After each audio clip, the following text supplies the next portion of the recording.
Brandon Gibbs never expected to end up in the hospital, but life had a way of throwing curveballs.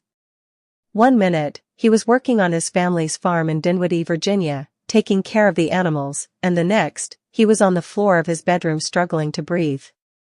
Julia Trubkina, his wife, had been the one to call 911, her voice filled with panic.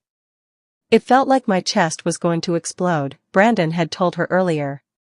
"Like I couldn't get enough air." At first, they thought it was something serious, maybe a heart attack or some hidden health issue. But after running multiple tests, doctors concluded it was anxiety. A panic attack. Brandon felt embarrassed. How could he, a man who grew up doing hard work, let stress take him down like this? But deep inside, he knew the truth, something had to change.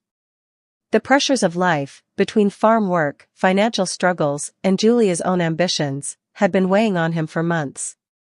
He wasn't taking care of himself, barely sleeping, eating whatever was convenient, and neglecting his mental health. But now, after being released from the hospital, he was determined to turn things around.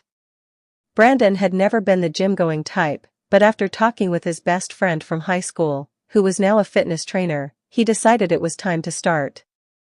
"You need a lifestyle change, man," his friend Antoine Britt said. "You can't keep running yourself into the ground."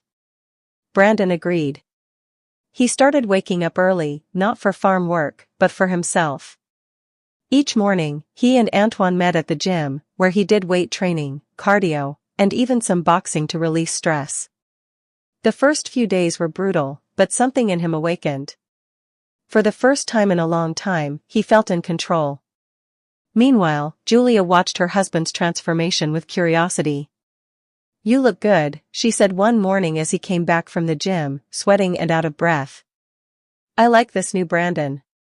He grinned. "I like him too." While Brandon focused on his health, Julia had her own mission.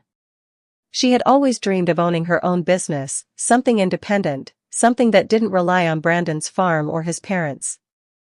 After moving to the US from Russia, she struggled to find her footing. She tried dance classes, modeling, and even dog training, but nothing stuck. Then one night, after scrolling through Instagram, she had an idea. "Brandon, I want to start my own business," she announced at dinner. He looked up from his plate of grilled chicken and brown rice, his new healthy meal. "Okay.